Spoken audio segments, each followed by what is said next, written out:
18 anyos pa lamang noon si Ezekiel nang napadpad siya sa Maynila. Dahil sa kagustuhan na makatakas sa mapanakit na amain, sumakay siya ng barko na magdadala sa kanya sa banyagang lugar. Para mabuhay, iba't ibang trabahong pinasok niya. Hanggang sa inabot na siya ng 10 taon.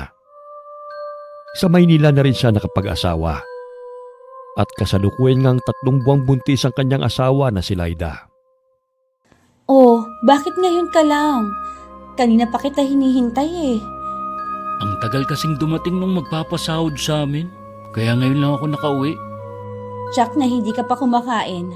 Teka lang ha, maghahain na ako. Nakapunta ka ba sa center kanina? Oo, inagahan ko nga ang punta para makaabot ako sa pinamimigay na libreng gamot. Sayang din kasi yun eh. Oo nga. Kumusta naman ang maghapon mo dito sa bahay? Maghapon lang ako nakahilata. Ewan ko ba, tamad na tamad akong kumilos. Ganito ata kapag buntis. Pati nga yata ang pagsusuklay hindi mo na rin magawa. Kanina lang umaga nung umalis nga ako para pumunta ng center. Di bale, maganda ka pa rin naman Nako, wag mo na akong bulahin. May salamin naman tayo dito sa bahay kaya alam ko ang itsura ko. Sabi mo nga ganyan na nagbubuntis. Kasama na yata maraming pagbabago sa katawan. Sabi nga ng mga buntis na kasabayan ko kanina. Oo nga pala. Pumunta dito yung landlady natin. Pinapasabi niya sa'yo na magtataas siya ng renta sa susunod na buwan. Ha? Bakit ngayon pa siya magtataas? Kung kailan kailangan natin mag-ipon? Ang laki pa ng itinaas. Halos dumoble na ang upa natin. Bakit naman sumabay pa? Kung kailan naman wala kaming OT sa trabaho? Sabi ko nga, bakit bigla naman kakong tumaas nang wala man lang abiso sa atin? Mukha talagang pera tong landlady natin eh. Tapos, hindi pa siya mapakiusapan kapag late ang bayad natin. Ang dami pang sasabihin yan. Ang layo nga ng ugali niya sa nanay niya. Kung bakit kasi sa kanya pa ipinamana ng ina tong mga paupahan. Wala tayong magagawa kundi sumunod. Kung aalis naman tayo, ang hirap makahanap ng mauupahan ngayon. Tsaka, ilang taon na tayo dito Mas panatag akong pumapasok sa trabaho dahil alam kong may mga kapitbahay tayong nagmamalasakit sa'yo. Inaalala ko rin kasi na baka hindi na natin kayanin yung upa. Tapos manganganak pa ako. Hindi na rin naman ako makapagtrabaho. Huwag kang mag-alala. May awa ang Panginoon. Hindi niya tayo pababayaan. Ay, mabuti pa kumain na tayo. Mamaya na natin yan pag-usapan. Pasensya ka na sa ulam natin ha. Binabudget ko lang kasi ang perang binibigay mo eh.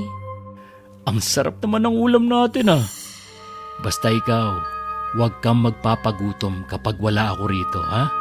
Gusto ko maging malusog ang anak natin kapag lumabas siya. Huwag kang mag-alala. Inaalagaan kong sarili ko.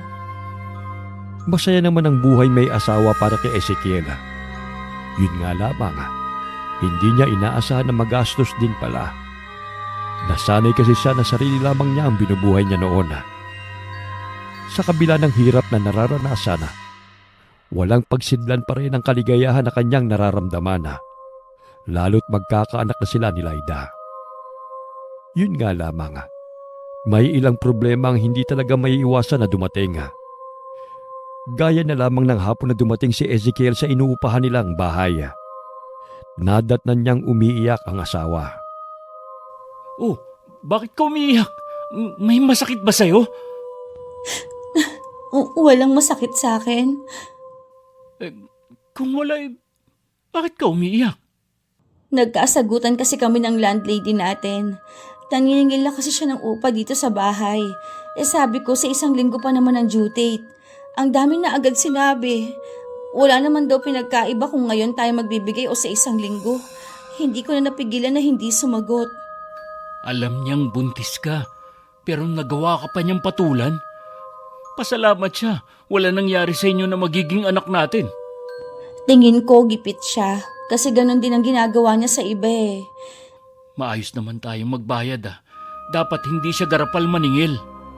Nasaktan lang naman ako sa mga sinabi niya kaya ako napaiyak ng ganito. Ako na lang ang kakausap sa kanya. Huwag ka na lumabas kapag tinawag ka niya sa susunod, ha?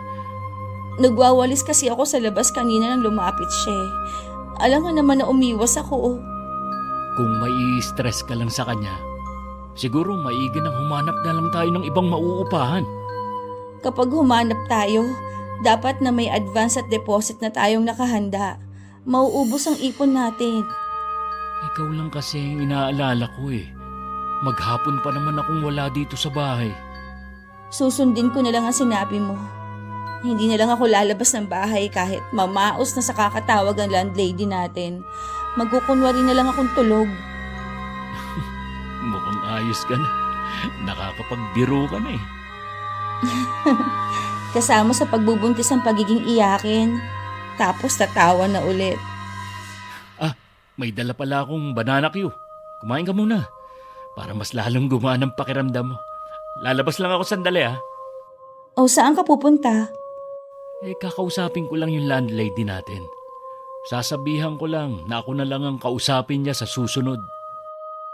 Maayos namang hinarap si Ezekiel ang landlady nila. Nakiusap na rin sana kung maaari sa 1 linggo na lamang sila magbabayad sa upa. Umuulang naman ang ginang sa kanya. Mayroon pa kasing inaalala si Ezekiel tungkol sa kanyang trabaho. Nung unay ayaw sana niyang ipaalam sa asawa. Pero minabuti na rin niyang ipaalam para kung sakaling magkatotoo ang kanyang kutob, hindi na mabigla ang asawa. Sigurado na raw bang magtatanggalan? Usap-usapan na yun nung nakaraang pang linggo. Malay mo naman hindi ka matanggal. Kailangan syempre ng helper sa construction. Marami na kasi kaming mga helper. Ayon sa naririnig ko, magtitira na lang daw ng 2 hanggang 3. Kaya may agam-agam talaga ako na isa ako sa matatanggal. Lalo't hindi naman kami sanggang dikit ng kontraktor. Kung sakali man na matanggal ka, tsak na makakakuha ka kagad ng trabaho. Sa sipag mo ba namang yan? Pagdating sa trabaho, hindi lang dapat masipag ka. Kailangan mo rin ng backer. Kahit sa construction ka lang mag-a-apply. Ganun ba? Ano ngayon ang plano mo? Kakausapin ko yung kapitbahay natin.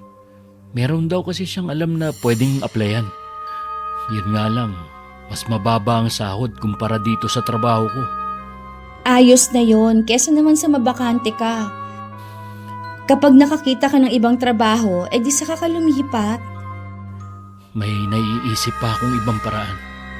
Ano naman yon? Naisip ko na umuwi na lang tayo sa probinsya namin. Di ba nga, kaya ka umalis doon dahil tinakasan mo ang amain mo, tapos babalik ka doon. 10 taon na rin naman na nakakalipas. Naisip ko na baka wala na doon ang amain ko. Meron ka pa bang kamag-anak na nakatira doon? Meron pa naman. Ang matandang pinsan ng tatay ko. Siya ang laging nagtatanggol sa akin noon. Dapat nga kasama niya akong umalis noon. Kaya lang, hindi ako pinayagan ng inay. 1 buwan na siyang wala noon nang mamatay naman ang inay. Na naging dahilan para maging malupit sa akin ang amain ko. Kung nandun siguro siya, baka hindi ako napadpad dito sa Maynila. Buhay pa kaya ang tiyuhin mong yun? Nararamdaman ko na buhay pa siya hanggang ngayon. Kung doon tayo magsisimula, natitiyak kong mas magiging maayos ang buhay natin doon. Dahil nga probinsya, mas mura mga bilihin kumpara dito. Ikaw ang bahala kung saan mo gustong tumira tayo. Kung sakaling kasama ako sa matatanggal, umuwi na nga lang tayo sa amin. Marami pa naman sigurong nakakakilala sa akin doon. Medyo matagal na rin naman ang 10 taon, pero malay mo nga, meron pang nakakakilala sa'yo. Sana hindi ka napipilitan lang na sumama sa akin doon. Kung ayaw mo naman, pwede naman na dito na lang tayo tumira. Kahit saan pa tayo tumira, basta kasama kita. Pangako ko naman sa inyo na magiging anak natin, na magiging mabuti akong padre de pamilya. Hindi ko kayo pababayaan. Lalo ako magsisikap para sa inyo. Napalis naman ang agam-agam sa dibdib ni Ezekiel nang mabalitaan na hindi na magtatanggal sa kanilang trabaho. Dahil gusto niyang magpasalamat, dumaan muna siya sa simbahan na hindi niya akalain na makikita ang dating kababaryo at dating kaklase. Sinabi ng lalaki na matagal na raw patay ang kanyang amain at matagal na rin siyang hinahanap ng kanyang tiyuhin. Labis ang saya ni Ezekiela sa nalaman na buhay pa ang kanyang tiyuhin. Mukhang masaya ka yata ngayon. Kasi kanina sa trabaho, sinabi sa amin na wala nang tatanggalin. Yun nga lang, wala nang overtime. Magandang balita yan. Mahirap din kasi maghanap ng trabaho ngayon eh. Meron pa akong sasabihin sa'yo. Kanina, nagkita kami ng kababaryo at naging kaklase ko nung high school. Dito na rin pala sila nakatira ng pamilya niya. Talaga? Kita mo nga yan? Dito pa talaga kayo nagkita sa Maynila ha? Ano naman ang napag-usapan ninyo? Saglit lang kami nag-usap eh. Nabanggit niya na matagal na palang patay ang amain ko. Hinahanap din daw ako ng tiyuhin ko. Oh, ano ang desisyon mo? Alam ko, nasasabi ka na rin makauwi sa inyo. At makita ang tiyuhin mo. Sa totoo lang, bigla akong nasabik na makauwi sa amin. Kaya lang iniisip ko ang trabaho ko. At syempre, ikaw na rin. Sabi ko naman sa'yo, kahit saan sasama ako sa'yo. Pwede naman natin gamitin ang naipon nating pera para makapagsimula sa probinsya ninyo. Kahit na gusto ko na makauwi sa amin, kailangan ko pa rin isipin maigi ang magiging desisyon ko. Ayoko kasi na sa huli, pagsisihan natin pareho. Oras kasi na umuwi tayo sa amin, wala na tayong babalikan pa dito sa Maynila. Alam ko naman yun. Kahit ano pa ang desisyon mo, susuportahan kita. May sasabihin nga pala ako sa'yo. Baka makatulong para mapabilis ang pagdedesisyon mo. Ano yun? Tungkol na naman ba sa landlady natin? Oo, marami na sa mga tenant niya ang umaalis. Nakausap ko yung kapitbahay natin. Balak na palang ibenta ito eh, dahil gipit nga ang may-ari. Kapag nagkaganon, tataas na naman ang upa natin. Grabe naman pala. Parang dito na lang sa upa mapupunta ang sahod ko eh. Tsaka wala na siyang ginawa kundi katukin ako dito sa loob. Hindi mo lang iniisip ang kalagayan ko. Nagkausap na naman kayo eh, hindi pa rin makaintindi. Huwag kang mag-alala. Kakausapin ko ulit siya. Gusto ko sanang tumambay sa kapatid ko habang nasa trabaho ka. Kaya lang ang dami din nila sa bahay. Baka hindi rin ako makapagpahinga. Pasensya ka na kung hindi ka komportable sa buhay natin. Ito lang kasi ang kaya kong ibigay sa iyo eh. Ano ka ba? Sanay naman ako sa ganitong buhay. Medyo hirap lang akong kumilos dahil nga buntis ako. Mag-iipon lang ako ng pamasahe natin. Tapos, uuwi na tayo sa amin. Ang bilis mo naman magdesisyon? Pwede pa naman magbagong desisyon ko. Hindi naman tayo agad makakauwi. Habang nasa trabaho, nag-iisip din si Ezekiel kung tama ba ang desisyon niya na umuwi na sa kanilang probinsya. Naroon kasi ang pananabik sa kanya na magbalik sa bayan na kanyang kinalakihan. Ang inaalala lang talaga niya ay ang asawa. Hindi kasi alam ni Lyda na liblib ang baryo nila. Baka mabigla siya kapag nakarating sa lugar nila. Kung dati nagdadalawang isip pa siya, pero matapos marinig ang sinabi ng kanilang kontraktor na ipadadala sila sa malayo at lingguhan lang ang uwi, doon na nagpasya si Ezekiel. Hindi nga kayo tatanggalin, pero ang layo naman ng pagdadalhan sa inyo. Kaya nga eh. Sa 1 linggo, uuwi na tayo sa amin. Ay salamat naman at makakaalis na tayo sa lugar na to. Mas mukhang excited ka pa sa akin na makauwi ah. Ayoko na kasing makita ang landlady natin. Habang tumatagal kasi, makita ko lang siya kahit sa malayo, naiirita na ako. Hindi kaya siya ang pinaglilihian mo? Hindi maawa ka naman sa anak natin kung magiging kamukha niya. Para naman pinaglihis sama ng loob ang landlady natin eh. Grabe ka naman kung makapintas. Totoo naman kasi eh. Mabuti pa, wag na nga natin siya pag-usapan. Napipikon ka na eh. Hindi ako napipikon no. Yung nguso mo pwede nang sabitan ng kaldero. Tigilan mo na nga, sabi ako eh. Oo na, hindi na. Huwag ka nang magalit dyan. Oo nga pala. Meron naman siguro malapit na ospital sa inyo, no? Sa pagkakatanda ko, meron naman. Bakit mo na itanong? Siyempre, kapag nanganak ako, Meron naman siguro sa amin na kumadrona. matagal nang ipinagbawal ang panganganak sa bahay. Delikado kasi yun sa ina at sa sanggol. Ganun ba? Ako kasi sa bahay lang pinanganak ng nanay ko Dati talaga pwede yon. Ngayon kasi iba na. Kung sa ospital mo gusto manganak, ngayon pa lang paghandaan na natin.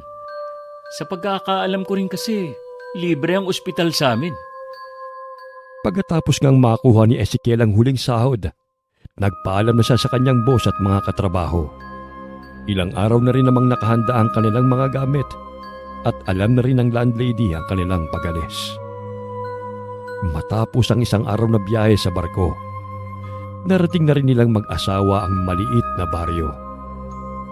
Ito na bang sa inyo? Bakit wala naman mga bahayan dito? Papasok pa ang sa amin. Kailangan natin maglakad pa ng ilang minuto. Ako na lang ang magdadala ng mga bagahe natin para hindi ka mapagod. Wala bang namamasadang tricycle dito? Hindi pa rin yata uso ang tricycle dito Dahan-dahan lang tayo sa paglalakad para hindi ka matagtag.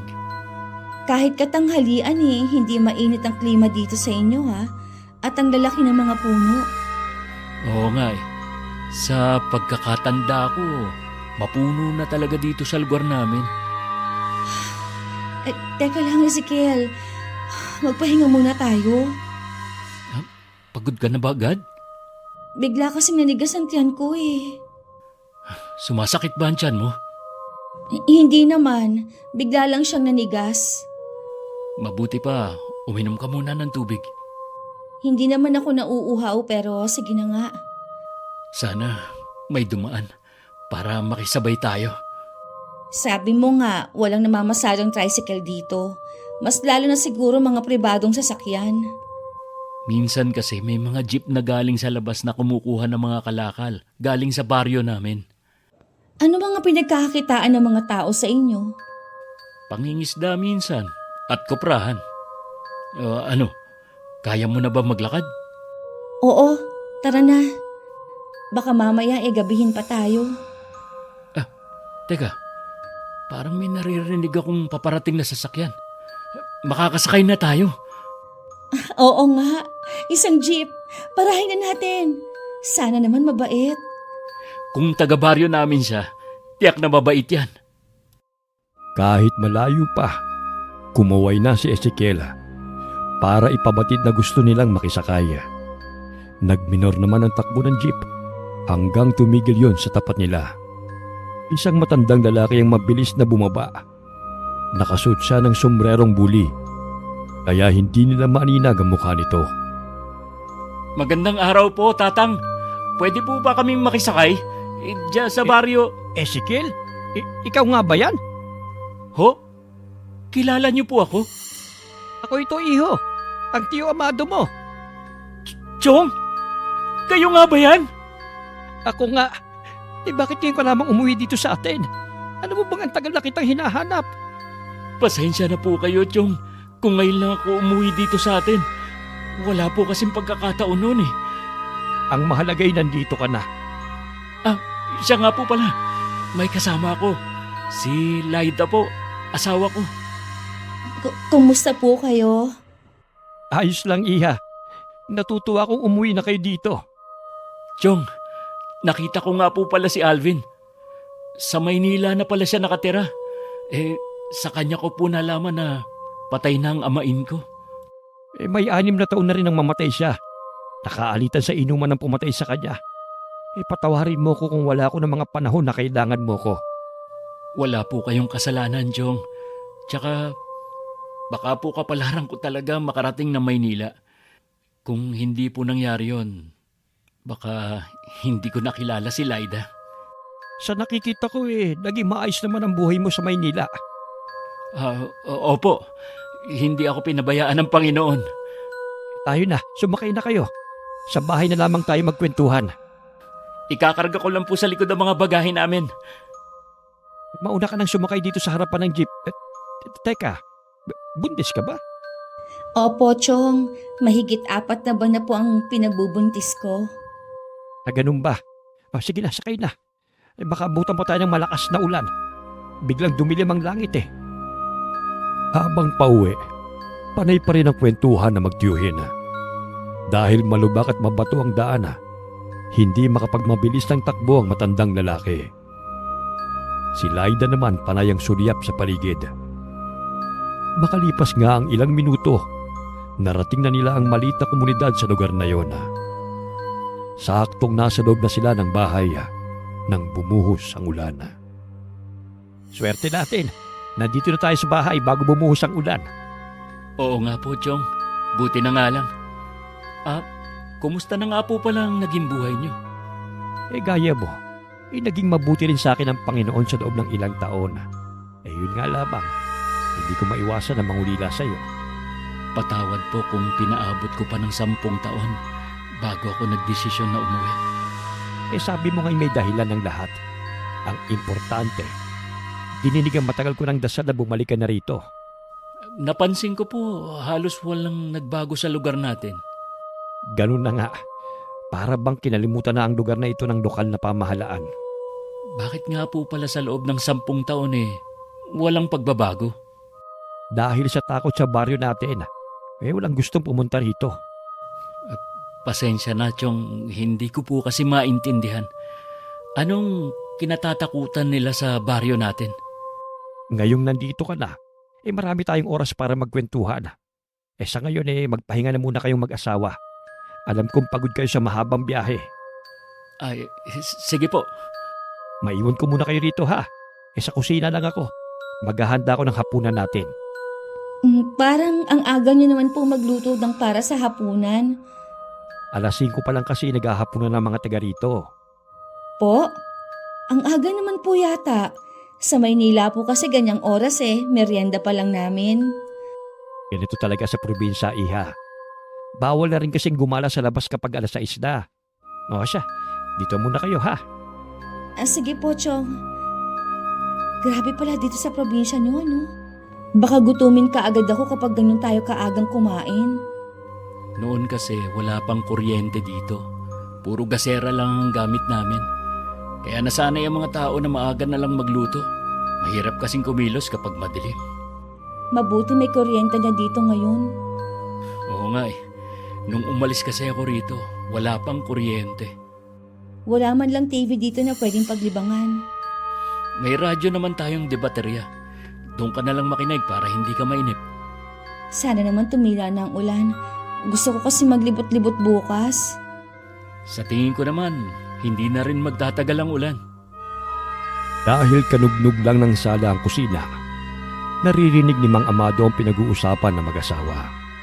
Unang kita pa lamang niya sa asawa ng pamangkin, mahihinuhan na niyang mabait ang babae. Nang makatapos magluto si Mang Amado, tinawag na niya ang dalawa para kumain. Nung gabi naman, dahil sa pagod sa biyahe, nakatulog ng mahimbing ang mag-asawa. Samantala si Mang Amado naman, pinapakiramdaman ang buong paligid. Magandang umaga po, Tio Amado. Pasensya na po kung tinanghali ako ng gising. Ayos lang, iho. Mabuti nga't hindi kayo nanibago. Si Laida nga pala. Tulog pa po. Tanghali na po talaga yun magising. Kahit nung nasa Maynila pa kami. Ganun po yata ang buntis Masaya ko na nandito kayo. Kaya lamang nag-aalala din ako para sa asawa mo. Ha? Bakit naman po? Malayo kasi tayo sa bayan. Ang meron lamang tayo dito si Mila na isang komadrona. Kung hindi maselan si Laida, pwede naman siyang paanakin niya. Ang problema po kasi, Chong, ayaw ni Laida na sa bahay manganak. Mas gusto niyang sa ospital. Natatakot po kasi siya, lalo't unang magiging anak namin. Nauunawaan ko naman. Kaya lang halos 6 na oras din ang biyahe patungong ospital. Wala namang problema dahil meron tayong jeep. Yun nga lang baka abutin na siya sa daan. Matagal pa naman pong manganganak si Laida. Baka po magbago pa rin ang isip niya. Sinabi ko lang to sa iyo para mapaghanda nyo ng mag-asawa. Sa totoo lang nasasabik na rin ako na makita ang apo ko sa iyo. Ganon din po ako. Alam mo ba, marami na nagbago sa lugar natin. Hindi ang lugar ang tinutukoy ko. Ingatan mo ang asawa mo. Huwag mo siyang aalisan ng tingin. Ibigay mo rin to sa kanya. Ano po ang nasa loob ng telang pula na yan? Asin ang nasa loob nito. Lagi niya kamong ilagay sa bulsa ng suit niya. Huwag niya kamong aalisin niya sa kanyang katawan. Para saan po ito? Proteksyon niyan sa katulad niyang buntis. Sige po. Ibibigay ko po kay Laida paggising niya mamaya. Pagkatapos ng kanilang pag-uusap, nagpaalam naman si Mang Amado na pupunta muna sa likod bahay. Titignan lang di umano niya ang mga pananim. Hinintay naman ni Ezekiel na magising ang asawa para sabay na silang kumain ng almusal. Ano to? Proteksyon yan. Bigay ni Tio Amado. Ilagay mo lang sa bulsa ng suot mo. Huwag mong iwawala yan, ha?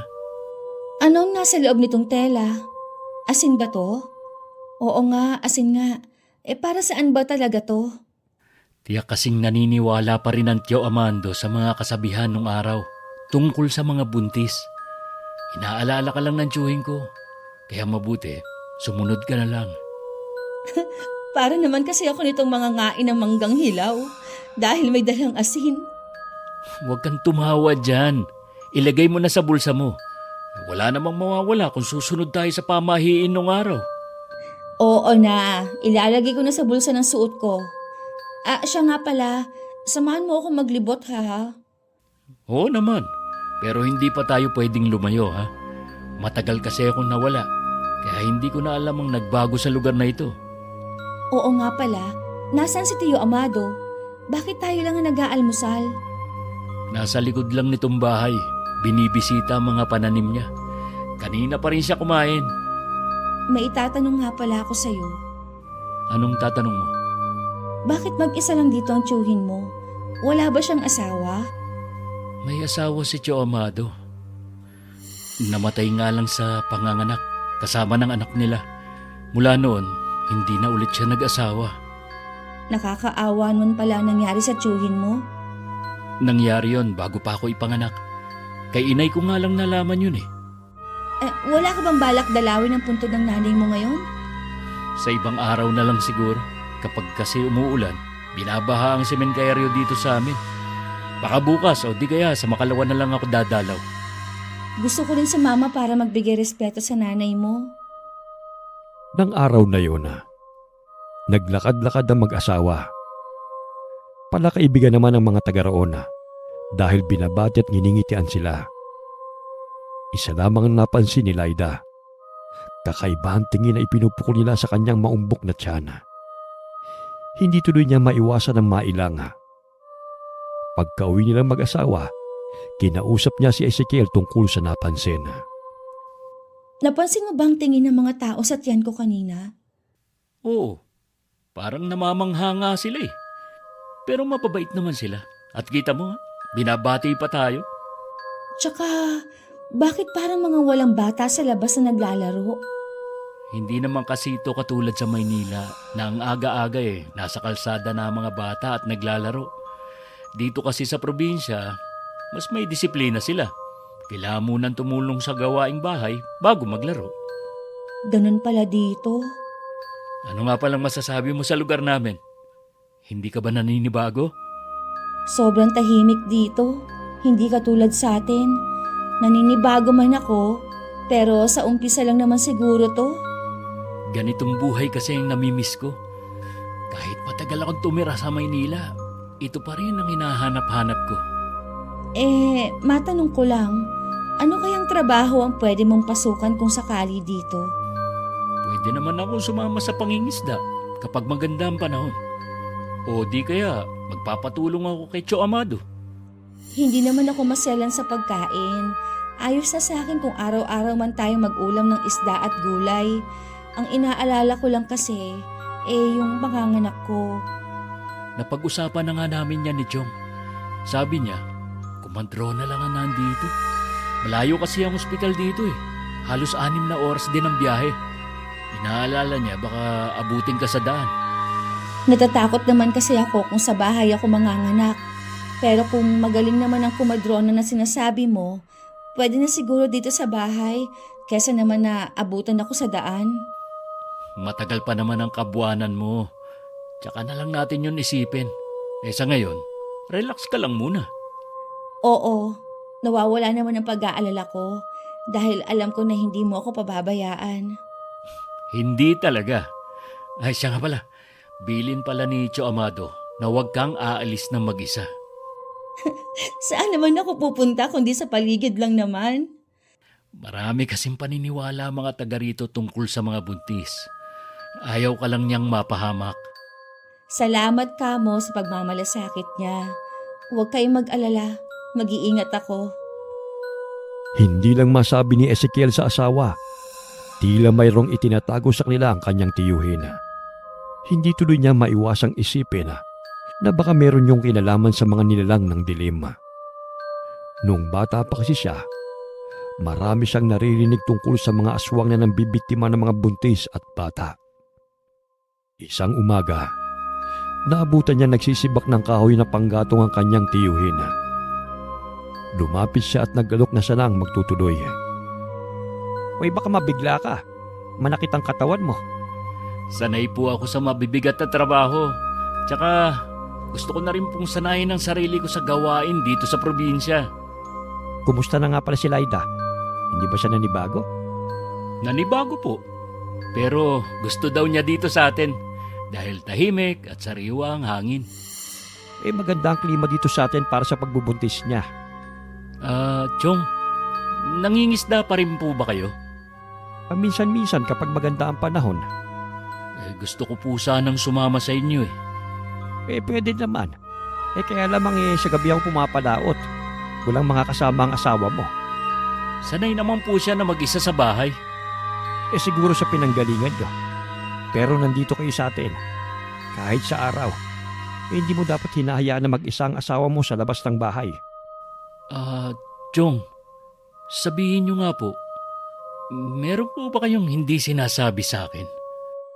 Sa bagay malalaman mo rin ito. Siguro napapansin mo na walang gaanong bata sa labas na naglalaro. Wala rin buntis sa baryo natin. Dahil yun ang iniiwasan ng mga taga rito. Napansin nga po namin yun ni Laida. Ano nga po ba ang dahilan? May gumagala kasing aswang dito sa baryo natin. May nabiktima na po ba dito sa atin? May mga muntikan ng mabiktima. Madalas ang gusto niyang biktimahin ay mga buntis at bata. Kilala niyo po ba kung sino ang aswang? Isa siyang matanda na naninirahan sa bundok. Hindi siya nakikisalamuha sa mga tao, kaya mahirap siyang mahuli. Hindi pa naman po naniniwala si Laida sa mga aswang. Ikaw na lamang ang mag-ingat sa asawa mo. Opo, Chong. Mula po ngayon, hindi ko nalulubayan ang tingin ng asawa ko. Meron nga pala akong gustong ipagtapat sa iyo. Namatay ang asawa ko at ang sanggol na isisilang pa lang sana niya dahil sa isang aswang. Sinabi ko na lamang na namatay sa panganganak para matapos na ang pagtatanong ng mga tao noon. Kaya ako sinasabi to sa iyo para hindi mangyari sa iyo. Nakaramdam naman ng habag si Ezekiel sa tiyuhin na sa mag-ina niya. Kahit matagal na yung nangyari. Dama niya rin ang labis na pagmamalasakit ng matandang tiyuhin sa kanila. Katunayan ng mga sumunod na araw, naglagay pa siya ng mga pangontra sa buong paligid ng bahay. Huh? Ano tong nakasabit sa likod ng pinto na animoy latigo? Yan? Tawag dyan, buntot pagi. Kakaiba naman ang pang-display dito sa bahay ng tiyuhin mo. Uso pala dito na dinidisplay ang mga bawang sa mga bintana. Sadya talagang nilagay yan dyan para pangontra. Pangontra para saan? Baka hindi ka maniwala. Pero totoo talaga yon. Totoo ang alin? Tungkol sa mga alagad ng dilim. Katulad ng mga aswang. Nagbibiro ka lang, di ba? Seryoso ako. May aswang talaga dito sa lugar natin. Kaya nga ayaw ng tiyuhin ko na alisin ko ang tingin ko sa'yo. Talaga palang may aswang? Di ba ang mga gusto nilang bibiktimahin, yung mga katulad kong buntis? Oh, pero huwag kang matakot. Poprotektahan kita kahit buhay ko pa maging kapalit. Mali ata na umuwi tayo dito. Wala na tayong magagawa. Nandito na tayo eh. Ngayon alam ko na kung bakit ganun ang tingin ng mga tao sa tiyan ko. Sinabihan din ako ng ilan nating kapitbahay na mali na tumira ako dito. Para bang babalayon sa akin. Huwag kang matakot. Nandito kami ni Tio Amado. Anong wag matakot? Pagkatapos mong sabihin yan, anong gusto mong gawin ko? Maging kalmado pa rin? Hindi naman kasi makakatulong kung magpapanik ka. Bakit hindi mo agad sinabi nung nasa Maynila pa tayo? Eh, kailan lang sinabi ng Tiyong eh. Alam mong matagal akong nawala sa baryo namin. Umuwi na lang kaya tayo sa Maynila. Alam mong wala na tayong babalikan sa Maynila. Mahihirapan na ulit tayong magsimula doon. Paano kung isang gabi, bigla na lang samugod dito ang aswang na sinasabi mo? Kaya nga may mga inilagay ng pangontra sa paligid ng bahay. Hindi na makakalapit ang aswang na yon. Hindi tayo nakatitiyak sa sinasabi mo. Paano kung makagawa siya ng paraan? Sige nga, ano ang laban natin? Dahil sa takot, nakaramdam ng paninigas ng tiyan si Laida. Ipinatawag naman ni Mang Amado ang kumadronang si Aling Mila. Nakahiga si Laida sa silid nilang mag-asawa habang habol ang paghinga. Pinapakalma naman siya ni Ezekiel. Nang dumating ang kumadrona, pinalabas muna siya nito. Huwag kang matakot, iha. Hihilutin kita para kumalma ka. Sino po ba naman ang hindi matatakot kung meron palang aswang sa lugar na to? Hindi ka magagalaw ng aswang na yun. Kami ang bahala. Hindi ko pa rin po maiwasan na hindi matakot. Kung mahal mo ang sanggol sa sinapupunan mo, magiging matapang ka para sa kanya. Kung matatakot ka mararamdaman yun ng bata sa tiyan mo. Hindi magiging maganda ang epekto nun sa sanggol. Pinipilit ko naman pong labanan ng takot ko, pero ang hirap pigilan. Naiintindihan kita, iha. Itatak mo lang sa isip mo na hindi ka pababayaan ng mga taga rito. Mababait ang mga tao rito at nagtutulungan kami sa oras ng kagipitan. Basta wag ka lang lalayo na walang kasama. Walang masamang mangyayari sa inyong mag-ina. Tatandaan ko pong sinabi ninyo, Aling Mila. Alang-alang po sa anak ko. Oh, inumin mo muna tong herbal. Makakatulong to sa'yo para kumalma ka. Pampakapit din yan sa bata. Sige po, iinumin ko na. Masarap po ang lasa. Yan talaga ang pinapainom ko sa mga buntis dito sa baryo. Maraming salamat po. Mabuti na lang nandyan kayo. Sige, magpahinga ka muna. Maya-maya lang aantukin ka na. Ilang sandali nga lang nakakaramdam na ng pamimigat ng talukap si Laida. Hanggang sa mapapikit na nga siya. Saka lamang siya iniwan ni Aling Mila nang matiyak na mahimbing na siyang natutulog. Paglabas ng kumadrona sa silid, sabay na natuon sa kanya ang pansin ng magtiyuhin. Kumusta po ang asawa ko? Huwag ka na mag-alala, iho. Maayos na ang lagay ng asawa mo at ang sanggol sa kanyang sinapupunan. Iniwan ko siyang natutulog. Salamat naman po. Kanina talaga hindi siya mapakalma. Natural lang sa kanya na ganun ang reaksyon. Pero hindi ang takot ang dahilan ng paninigas ng tiyan niya. Anong ibig niyong sabihin? Naamoy na ng aswang si Laida. Nararamdaman ko na nasa paligid lang siya. Lihim na nagmamasid sa bahay na ito. Ano po ang gagawin natin? Hanggat may mga pangontra sa bahay na ito, ligtas ang asawa mo. Pero wag pa rin tayong pakakasiguro. Tuso ang aswang na yun. Bantayan mo ang asawa mo hanggang makapanganak siya. Gagawin ko po ang sinabi niyo. Ang aswang kaya na yun ay ang matandang nakatira sa bundok? Oo, wala na ngang iba. Kung alam naman pala kung saan nagtatago ang aswang na yon, bakit hindi pa po siya tugisin? Hindi ganun kadaling sumugod sa teritoryo ng kalaban.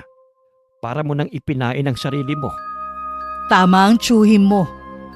Kahit matanda ang katawan, iba pa rin ang lakas na taglay niya.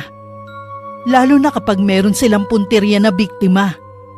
Mas lumalakas sila at nagiging agresibo. Maraming salamat sa pagpunta mo rito, Mila. Oh, ipasundo mo na lang ako kapag muling sumakitan siya ni Laida, ha? Maraming salamat po sa inyo, Aling Mila. Ihahatid ko na po kayo hanggang sa inyo. Hinatid nga ni Ezekiel ang komadrona hanggang sa bahay niya. Hindi niya maiwasan na mag-isip kung bakit malayo ang bahay ng babae sa karamihan. Hindi na rin nagtagal ay umuwi na rin siya. Habang daan, may isang matandang babae siyang nakita na mabagal ang paglalakad. Sa pag-aakalang residente yun sa lugar, hindi na lamang niya yun pinansin pa. Nang makalampas siya, hindi niya napigilan ng mapalingon. Ganun na lamang ang gulat niya na isang magandang babae ang nakalingon sa kanya. Nang magpalinga-linga siya, wala na ang matandang babae kanina. Bakit kayong kalang? Naihatid mo ba si Mila sa kanila? Opo, pagkahatid ko naman po sa kanya umuwi na agad ako. Wala pang kalahating oras ang papunta sa bahay nila. 2 oras kang nawala. Ho? Paano po nangyari yun? Meron ka bang nakasalubong habang pauwi ka rito? Meron po, isang matandang babae. Hindi ko po alam kung namalikmata lang ako pero paglingon ko po imbis na matandang babae, isang magandang babae po nakita ko. Nalinti ka na. Ubarin mong damit mo sa labas ng bahay at sunugin mo ito. Pagkalabas mo magsasabay ako ng asin sa paligid. Ano po ba nangyayari? Aswang ang nakasalubong mo. Sabi nga ni Mila ay nasa paligid lamang siya. Maaring sinundan ka niya. Matinding takot naman ang lumukob kay Ezekiel. Halos hindi na siya makakilos sa kanyang kinatatayuan. Kinailangan pa siyang hilahin palabas ng kanyang tiyuhin. Sa labas nga, hinubad niya ang kanyang suot na damit at saka sinunog habang sinasabuyan ng asin. Nung gabing yun, may bisita silang dumating. Mahigpit na hinawakan ni Mang Amado ang buntot page habang si Ezekiel ay hindi umalis sa tabi ng asawa. Ano bang nasa taas ng bubungan natin? Parang gusto na niyang butasin ng yero. Nakakangilong ginagawa niya. Aalis din ang nilalang na yan. Hindi naman siya makakapasok dito Yan na ba ang aswang? Oo. Tiniyak naman sa akin ni Tio Amado at Aling Mila na hindi kanya magagalaw. Hanggang pag-iingay lang ang magagawa niya. Ezekiel, ang tiyan ko, naninigas na naman. Teka, kukunin ko ang langis na binigay ni Aling Mila. Bili niya kapag nanigasan tiyan mo. Pahiran ko lang. Naglilikot din ang anak natin. Siguro nararamdaman niya ang panganib sa paligid. Baka nga. Mahiga ka muna at papahiran ko muna ng langisan tiyan mo. Ang Tiyo Amado nga pala. Nasa labas siya. Nagbabantay. Tumigil lang nila lang sa ginagawa niya sa taas ng bubungan natin. Sana nga umalis na siya. Hindi na rin naninigas ang tiyan ko. Salamat naman. Magdamag na hindi natulog si Ezekiel sa pagbabantay sa asawa. Bawat kaluskos na naririnig, nagiging alerto siya at mahigpit na hinahawakan ng itak sa kanyang tabi. Ganun din si Mang Amado na nasa sala ng bahay. Nararamdaman din niya kasi na nasa paligid lamang ang aswang. Kinabukasan, nalabasan ni Ezekiel ang tiyuhin na may tinitignan na bakas sa labas ng bahay. Ano po ang mga bakas na yan sa lupa? Mga bakas ito ng aswang kagabi. Tinataka na niya ang bakuran natin. Kasi dito talaga siya makuha ang sanggol sa sinapupunan ng asawa mo. Tiyak na babalik po siya rito. Ang mabuti pa, bakuran natin ang mga buho ang paligid nitong bahay. Sige po, Chong. Tutulungan ko na kayo sa pagkuha ng buho. Walang kasama ang asawa mo rito. Ako na lamang ang kukuha. May araw naman po. Tiyak na hindi lalabas ng bahay si Laida. Para mapabilis na din po ang pagkuha natin ng mga buho. Sige na nga, kukunin ko lamang ang 2 itak sa kusina. Magbibilin lang po ako kay Lyda. Gising na rin naman po siya eh. Naabutan ni Ezekiel ang asawa na nagliligpit ng kanilang higaan. Pagkatapos magpaalam, umalis na silang magtiyuhin. Ilang oras na rin ang nakakalipas. Nainip na si Lyda sa paghihintay. Kaya naisipan na lamang niya na lumabas ng bahay at doon maghintay. Magandang araw sa iyo, Iha. Ha? Lola, magandang araw din po. May kailangan po ba kayo? May itatanong lang sana ako sa iyo. Ano po ba yon? Galing pa kasi ako sa kabilang baryo. Itatanong ko sana kung dito pa ba nakatira si Nilo. Ay, pasensya na po kayo, Lola. Walang Nilong nakatira dito. Sigurado po ba kayo na ito yung bahay? Hindi na ako sigurado, Iha. Matagal na kasing panahon nung huling pumunta ako dito sa baryo na ito. Naku po, baka po ibang bahay ang hinahanap ninyo. Ay, ang layo pa naman ang pinanggalingan ko. Pagod na pagod ako sa paglalakad. Ganun po ba? Pasensya na po kung hindi ko kayo matutulungan sa paghahanap sa taong sadya ninyo. Bago lang kasi ako dito. Ayos lang, Iha. Magtatanong na lang ako sa iba. Ganun na nga lang po, para mahanap ninyo ang taong tinutukoy ninyo. Napakalaki na ng tiyan mo, Iha. Pwede ko bang hawakan ang tiyan mo? Pasensya na po, pero hindi ko po pinapahawakan ang tiyan ko kahit kanino. Huwag ka naman madamot, Lyda. Paano niyo po nalaman ng pangalan ko? Lumayo ka sa matandang yan, Lyda! Aling Mira? Lintik na kamadrona! Kahit kailan talaga. Tinik ka sa aking lalamunan. Makaalis na nga. Ha? Ang bilis naman na matandang yun na tumakbo. Ayos ka lang ba, Iha? Wala ba siyang ginawa sa'yo? Wala naman po. Sino po bang matandang yon? Bakit ang bilis niyang tumakbo at nawala sa kasukalan? Hindi siya pangkaraniwang matanda. Malayo pa lang naaamoy ko na siya. Siya ang matandang aswang na naninirahan sa bundok. Siya po ang aswang na gustong manakit sa amin. Ayos ka lang ba, Iha? Namumutla ka eh. Medyo nahihilo lang po ako. Mabuti pang pumasok na tayo sa loob ng bahay niyo. Kung hindi po kayo dumating, baka kung ano nang nangyari sa akin. Nasaan nga pala ang asawa mo? Magkasama po sila ni Tio Amado. Kumukuha po sila ng buho. Balak siguro nilang bakuran tong paligid ng bahay. Dagdag protection din sa'yo. Ganun na nga po. Hihintayin ko na lang sila bago ako umuwi sa amin. Hindi po ba ako abala sa inyo? Huwag mong isipin na abala ka sa akin. Obligasyon na rin kita. Pangangalagaan kita pati anak mo sa abot ng aking makakaya. Maraming salamat po sa pagmamalasakit ninyo. Makalipas lamang ng 1 oras, dumating na rin ang magtiyuhin.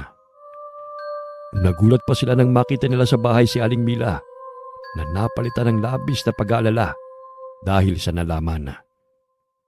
Nagpaalam na rin ang kumadrona pagkatapos magpaliwanag sa nangyari. Mabuti na lang pala dumating si Aling Mila. Dahil kung hindi, baka kung ano na nangyari sa inyo na magiging anak natin. Grabe talagang takot ko. Nung gustong panghawakan ng matanda ang tiyan ko, parang nanigas na nga ako eh. Hindi kasi ako makagalaw. Gusto niya kasing hawakan ng tiyan mo para bigyan ng marka. Ano pong ibig sabihin nun, Chong? Kapag namarkahan ng isang aswang ang sanggol na sa tiyan mo, mawawala ng bisa ang lahat ng pangontra na ginawa natin. Ang pinakamalala, baka patay na ang sanggol na isisilang mo. Salamat na lang talaga at dumating sa tamang oras si Aling Mila. Marami nang natulungan na buntis si Aling Mila. Itataya niya ang buhay niya para mapangalagaan lamang kayo. Ano na po ang gagawin natin, Chong? Wala talagang planong tumigil ang matandang aswang na yon. Hindi talaga siya titigil. Lalo pa siyang manggigigil ngayon na makuha ang gusto niya. Bantayan mo lang lagi si Laida. Hanggat meron siyang proteksyon, hindi siya malalapitan ng matandang aswang na yon. Kaya lamang siya nakalapit dahil lumabas nga si Laida na hindi dala ang ibinigay ko. Ang mabuti pa po, umpisahan na natin ang pagbabakod. Oo nga, habang may araw pa. Pinanood na lamang ni Laida ang ginagawa na magtiyuhin. Inabot pa ng 3 araw ang ginagawa ng dalawa na pagbabakod sa paligid ng bahay. Isang araw, hinahanap ni Laida ang asawa. Gusto niya kasing maligo at magpapaigib siya ng tubig. Sa likod bahay, malapit sa balon kung saan kumukuha ng tubig, nakita niya ang asawa na may kasamang babae. Bago pa siya makahuma, hinalikan na ni Ezekiel ang babae sa labi. Napatalikod na lamang siya at bumalik sa bahay. Aray! Bakit mo ako binato ng takuri? Nagtanong ka pa talaga? Kaya nga nagtatanong eh. Kasi hindi ko alam kung bakit ka nalang biglang nagagalit. Talaga bang hindi ka aamin, ha? Ano nga ang aaminin ko? Nasaan ang babaeng yon, ha? Taga rito ba siya? Sino bang babae tinutukoy mo? Yung kausap mo kanina sa balon. Si Aling Caridad lang naman ang kausap ko kanina. Hindi mo ba nakikilalang matandang kapitbahay natin? Hindi ang matandang yun ang tinutukoy ko, kundi yung babaeng kahalikan mo kanina sa balon. Ano? Babaeng kahalikan ko sa may balon? Oo, kitang-kita ko kayo kanina, kaya wag ka na magkakaila pa. At baka hindi lang yan takori ang ibato ko sa'yo. Ikakaila ko talaga dahil hindi ko naman yun ginawa. Hindi pa ako gumagawi sa balon mula pa kaninang umaga. Kaya paano nangyari yun? Nagdidilim na talaga ang paningin ko sa'yo, Ezekiel, kaya umamin ka na. Bakit ko naman aaminin ang isang bagay na hindi ko namang ginawa? Alam mo, kahit kailan hindi ko magagawang pagtaksilan ka. Ang tigas ng mukha mo na hindi umamin. Huling-huli ka na nga sa akto. Sinabi na ngang hindi ako yun. Ano nangyayari dito? Hanggang sa labas dinig na dinig yung mga boses niyo. Ito po kasing pamangkin niyo eh. Pinasasama ang loob ko. Alam ng buntis ako. Wala po akong ginagawa sa kanya. Anong wala? Nakita ko po siya na may kahalikan na ibang babae sa may balon. Sinabi na ngang hindi ako yun. Hindi pa ako gumagawi sa may balon mula kanina. Eh sino yung nakita ko, ha? Imposible namang namalikmat alang ako. Wala ka namang kakambal kaya alam ko na ikaw yon. Hindi ko alam. Basta hindi ako yun. Wag na kayo mag-away. Parang alam ko na ang nangyari. Tiyak na kagagawa na naman ito ng matandang aswang na yon para magkagulo kayo. Huwag niyo na pong pagtakpan ng lalaking yan. Alam ko po ang nakita ko. Ano ba sa tingin mong gagawin mo kapag nakita mong may ibang babaeng asawa mo? Lalayasan ko na po siya at babalik na ako sa Maynila. Tumpak! Yun ang gusto mangyari ng aswang na yon. Oras na lumabas ka ng bahay na ito, lahat ng pangontra'y mawawalan ng bisa. Madali na para sa kanya na makuha ang sanggol sa sinapupunan mo. Pero paano niyo po ipaliliwanag ang nakita ko? Ilusyon lamang ang nakita mo para guluhin ang isip mo. Ano? Naniniwala ka ng hindi ako yun? Hindi pa rin ako kumpinsido. Pambihira ka naman. Sinabi ko na nga sa iyo eh. Nagkaayos din naman kaagad ang mag-asawa. Nang tumanaw si Laida sa labas ng bintana, nakita niya ang matandang babae na nasa labas ng bakuran nila. Gumiti pa ang matanda at saka kumaway. Akmang lalabas si Ezekiel para puntahan ito, pero bigla na lamang nawala ang matandang babae. Madalas ko pa rin makita ang matandang aswang sa labas. Tila ba hinihintay lang niya akong magkamaling lumabas ng bakod. Kaya nga hindi ka pwedeng lumabas ng bahay na hindi ako kasama. Baka mamaya gamitan ka niya ng hipnotismo. Habang nilalapit ang kabuwanan ko, lalo tuloy ako natatakot. Ipanatag mo lang ang loob mo. 3 kaming magtatanggol sa'yo laban sa matandang aswang na yon. Nagpapasalamat nga ako dahil nandyan kayo lagi para sa akin. Iniisip ko kung iiwasan na lang ba natin siya. Alam ko, May kahinaan din ang aswang na yon. Masyado lang talaga siyang tuso kaya hindi mapatay-patay. Sana makagawa ng paraan ng tiyuhin mo kung paano mawawala ng tuluyan ng aswang na yon. Ayoko na habang buhay may kinatatakutan tayo. Sa totoo lang, gusto ko nang tumira sa lugar na to. Dito ko lang kasi naranasan yung kapayapaan. Gumagawa na kami ng paraan. Naglagay na nga siya ng pinatulis na libon ng kawayan sa bubungan nitong bahay. Sana mahuli na ang aswang na yun sa patibong. Wala akong ibang panalangin kundi mawala na siya. Mas makapangyarihan pa rin ang Panginoong Diyos. Hindi niya tayo pababayaan. Malapit na ang kabuwanan ni Laida. Kaya malimit siyang bisitahin ni Aling Mila sa kanilang bahay. Kasabay nun ang bumabangon na pag-aalala sa kanya para sa kanyang anak. Malusog ang sanggol sa iyong sinapupunan, Iha. Wala kang dapat alalahanin. Maraming salamat po, Aling Mila, sa pag-aalaga ninyo sa akin mula nang dumating ako. Wala yun, Iha. Basta sundin mo lang ang mga bilin ko sa'yo, ha? Lagi ko naman pong sinusunod. Hindi nga lang po mawala sa akin ang pangamba. Nauunawaan naman kita. Pero pilitin mo pa rin na kumalma. Kapag nakakaramdam ka ng paninikip ng dibdib, sumagap ka lang ng hangin. Opo, madalas ko nga po yan gawin. Mula pala ngayon, lagi kang magsusuot ng itim na bestida, ha? Itabi mo rin sa iyong pagtulog ang bawang na ginawang kwintas. Aalis na po ba kayo? Oo, Iha eh. Babalik na lang ako sa makalawa rito. Ipapahatid ko na po kayo kay Ezekiel. Wag na, Iha. Mas kailangan kanyang bantayan. May araw pa naman eh. Kaya wag mo kong alalahanin. Sige po, mag-iingat po kayo. Habang tinatalunto ni Aling Mila ang daan pa uwi, biglang nag-iba ang simoy ng hangin. Naging masangsang yun at nagtayuan din ang mga balahibo niya sa katawan. Sa daraanan niya, biglang lumitaw ang matandang babae. Sabi na nga ba eh, kaakibat na talaga ng pagiging aswang ninyo, ang masangsang na amoy na humahalo sa hangin. Lagi ka nalang hadlang sa mga plano ko. Dapat sa'yo, mawala na! Ikaw ang dapat mawala! Isa kang salot na sumisira sa baryo namin! Bago pa man dumami ang mga tao sa baryo na ito, nauna na akong nanirahan dito. Kaya wala kang karapatan na hilingin na mawala ako. Bumalik ka na lang sa bundok at mamuhay ka ng tahimik doon. Tahimik lang nga akong naninirahan doon. Pero bigla akong binulabog ng babaeng yon. Alam mong mahirap tanggihan ang masarap na putahe na nasa harapan. Gusto lang ng mag-asawa na mamuhay ng tahimik sa baryo na to. Kaya kung ako sa'yo, tigilan mo na silang halimaw ka. Lahat ng humahadlang sa akin na makuha ko ang pagkain ko, kailangang mawala sa landas ko. Hindi kita papayagang saktan si Laida at ang magiging anak niya. Nakaramdam naman ng panganib si Aling Mila.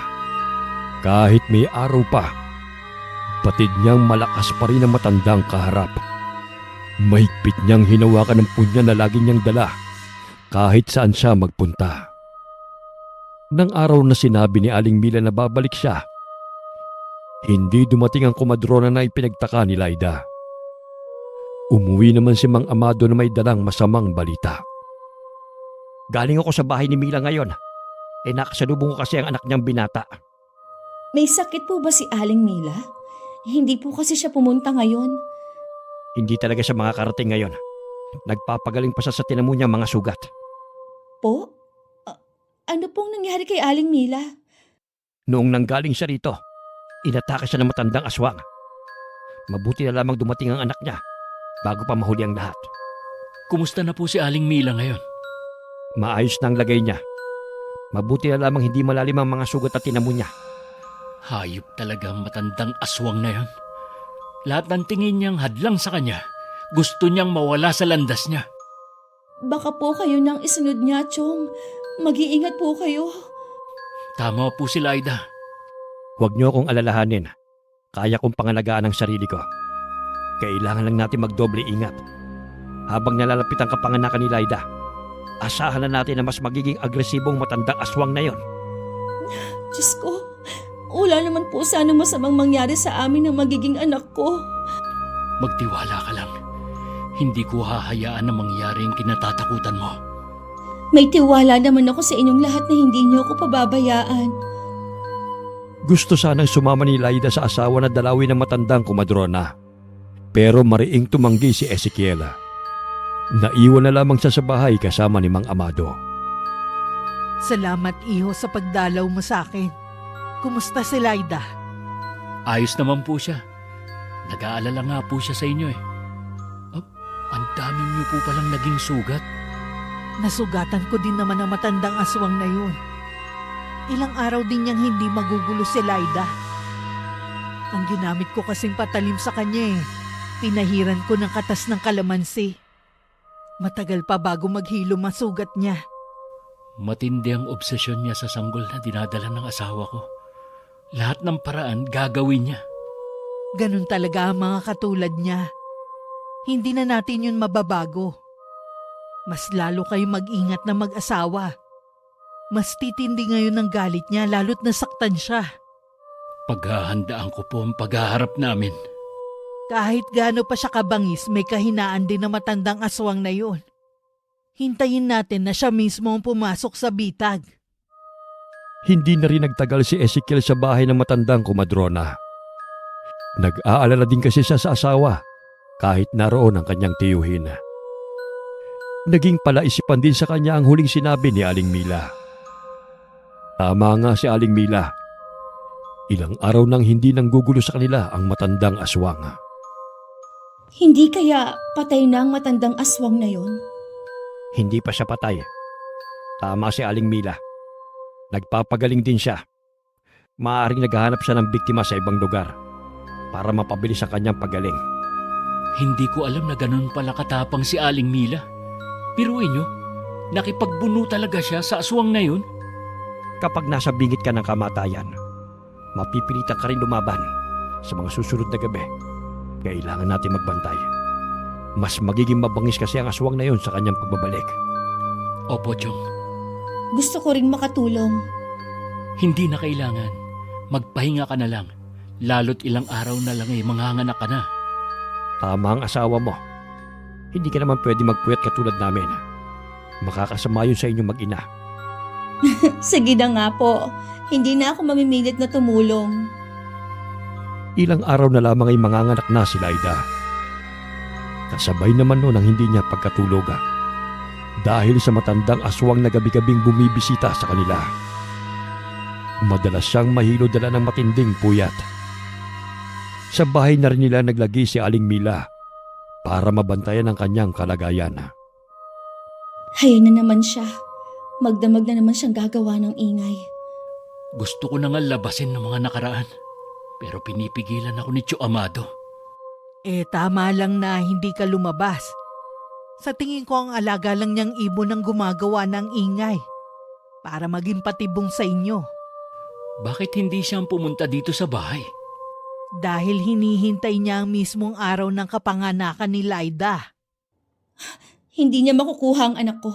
Hindi ako papayag. Hindi niya makukuha ang anak natin. Dadaan muna siya sa ibabaw ng aking bangkay bago siya makalapit sa inyo. Kailangan mong pilitin na maging kalmado, iha. Magpakatatag ka alang-alang sa anak mo. Manganganak na po ba si Laida? Baka mapaaga ang panganganak ng asawa mo, iho. Wala naman akong nakikitang masama kung sakali. Relax ka lang. Nandito lang ako sa tabi mo. Oo, pinipilit ko naman eh. Ang mabuti pa ay magpainit ka na ng tubig. Ihahanda ko na rin ang mga kailangan. Sige po, lalabas po muna ako. Ikaw naman, iha. Anong masakit sa'yo? Napapadalas na po ang paghilab ng tiyan ko. Tsaka masakit na rin po ang balakang ko. Parang umiikot ang sakit. Manganganak ka na nga talaga. Kailangan lakasan mo ang loob mo. Lumabas muna ng silid si Ezekiel. Iniwan niya muna ang asawa na nakatulog. Kahit nakapikit, Bakas pa rin sa kanyang matinding sakit na pinagdadaanan. Naabutan pa niyang tiyuhin na lumabas ng bahay. Kinuha lamang niyang itak at saka sumunod na lumabas. Chong, bakit po kayo lumabas? Oh, may pana po pala kayo? Ginagamit ko ito tuwing pumapalaot ako noon. May gusto ko kasing mahuli ang ibon na yun eh. Sabi nga po ni Aling Mila, alaga nga daw yun ng matandang aswang. Ganun na nga. Ayun! Sa may bubungan pala siya. Humanda ka sa akin. Wala kang kawala sa aking palaso. Natamaan niyo po! Kaya lang, nakalipad pa siya. Hindi na rin naman yun makakalayo pa. Malubha ang tama niya. Ang galing niyo po talaga. Gaya ng pangako ko noon sa sarili ko, hindi na ako papayag na maulit ang nangyari sa mag-ina ko. Pumasok na po tayo sa loob. Magsusunog na lang muna ako ng mga lumang gulong. Para kung sakali mang manganak ngayong gabi si Laida, hindi niya maaamoy. Sige na, puntahan mo ng asawa mo. Ako nang bahala rito. Sige po, Chong. Papasok na ako. Pagkapasok ni Ezekiel sa bahay, narinig niya ang pag-ire ng asawa. Dali-dali siyang pumasok sa loob ng silid at tumabi kay Laida. Kumapit naman sa kanya ang asawa na tila humuhugot sa kanya ng lakas. Sige, konti na lang iha. Nakikita ko na ang ulo ng sanggol. Konting iri pa. Kaya mo yan. Konti na lang. Makikita na rin natin ang anak natin.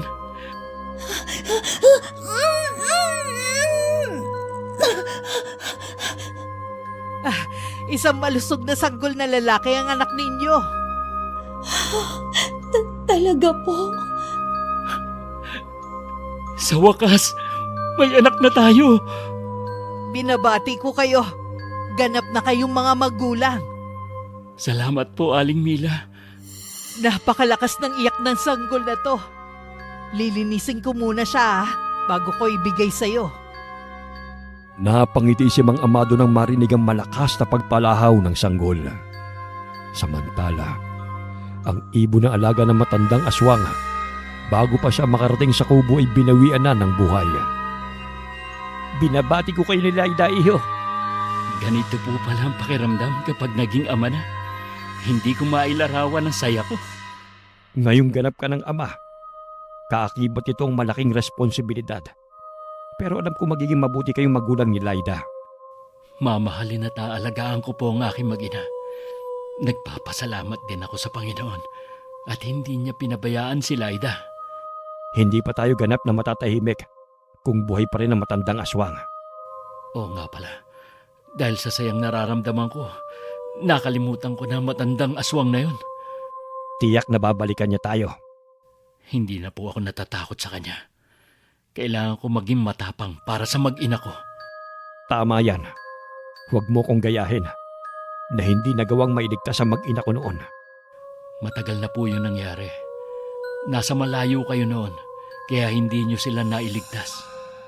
Noong araw na yon, nakiusap ang asawa ko na wag na akong pumalaot. Pero dahil sa kagustuhan ko makaipon ng pera para sa panganganak niya, hindi ako nakinig sa kanya. Alam ko pong walang kasing sakit na mawala ng mahal sa buhay. Nandito lang po kami ni Laida. Hindi po namin kayo iiwan. Salamat, iho. Kayo na lang ang may tuturing kong pamilya. Sandali lang po muna, Chong. Ipagluluto ko lang na may sabaw si Laida. Kailangan daw po niya yon, sabi ni Aling Mila. Kahit kumikirot pa rin ang mga sugat dahil sa tinamo sa punyal ni Aling Mila, lumabas na rin sa kanyang pinagtataguan ng matandang aswang na si Feli. Nagtataka kasi siya kung bakit hindi na bumalik ang alagang ibon na siyang inutusan niya para magmasid sa mag-asawa. Nasa harapan siya ng bakura ng bahay nila at nagmamasid nang biglang bumukas ang pinto at iluwa ang magtsuhin. Bumalatay kaagad sa kanilang mukha ang matinding galit. Anong ginagawa niyo rito? Sa tingin mo kaya habang buhay mong maitatago sa akin ang asawa mo? Tinitiyak ko sa'yo, iho. Sa akin pa rin ang huling halakhak. Akin ang sanggol ng asawa mo. Napakahambog mo naman. Ni hindi mo nga magawang pumasok sa bakura namin. Paano mo magagawa ang banta mo? Huwag mo akong maliitin. Hindi mo alam ang kaya kong gawin. Huwag mo rin akong maliitin. Baka matulad ka sa alaga mong ibon. Ano ka mo? Huwag mong sabihin na may kinalaman kayo sa pagkawala ng alaga ko. Hindi ko kayo mapapatawad sa ginawa ninyo. Kung ako sa'yo, umalis ka na. Bago pa ako magtawag ng mga taga rito. Alam na naman nila kung anong tunay mong pagkatao. Lahat kayong nakatira sa bahay na yan, isama mo na ang kumadronang yon, ay magbabayad ng mahal. Isinusumpa ko yan. Nakakabilib ang tapang na ipinakita mo sa harapan niya. Ang totoo po niyan nakaramdam din ako ng konting takot sa kanya. Lalo na nang makita ko na baliktad ang refleksyon natin sa kanyang mga mata. Sa palagay ko, sa kabilugan ng buwan siya babalik dito. Mas malakas kasi sila kapag bilog ang buwan. Kinabukasan na, nabalitaan na magtsuhi na sinalakay ang bahay ni Aling Mila na matandang aswang. Desidido talaga siya na makapaghiganti. Mabuti na lamang, handa rin ang kumadrona at ang kanyang pamilya. Dumalaw rin si Mang Amado sa kanila ng araw na yon. Maghanda na kayo. Siguradong kayo naman ang sasalakay ng matandang aswang na yon. Hinihikayat ko nga ang mga albularyo natin Nalabanan ng salot na yon. Pero pinangungunahan sila ng matinding takot. Hindi rin naman natin sila masisisi. May palagay din pala ako na hindi pa rin niya alam na nakapanganak na si Laida. Oras na malaman niya yon, lalong titindi ang galit niya. Handa na naman kami ni Ezekiel sa pagdating niya. Malakas at maliksi pa rin siya sa kabila ng edad niya. Pero alam ko ang kahinaan niya. Puntiryahin mo ang kanyang puso mula sa likod. Kailangan lang din pahiran ng katas ng kalamansi ang talim na gagamitin mo. Salamat sa sinabi mo. Malaking tulong yan sa amin. Alam ko na ang gagawin ko. Gabi na, maliwanag at bilog ang buwan. Tad-tad din ang pangontra tulad ng asin at bawang ang silid ni Laida. Kanina pa rin nahihimbing ang kanyang anak. Mahigpit din ang bili ng asawa na kahit na anong mangyari, huwag siyang lalabas. Ang magtsuhi naman, kanina pa nag-aabang sa matandang aswang. Narinig nila ang malakas na kalabog sa taas ng bubungan at ang tila pagbagsak ng mabigat na bagay sa lupa. Agad siyang lumabas ng bahay. Tuso ka talaga, Amado. Buhay ka pa rin kahit tinamahan ka na ng pinatulis na libo ng kawayan.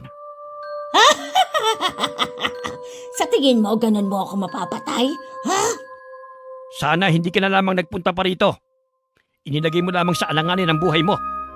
Kayo ang nalagay sa alanganin, hindi ako. Ha? Iyak ng sanggol.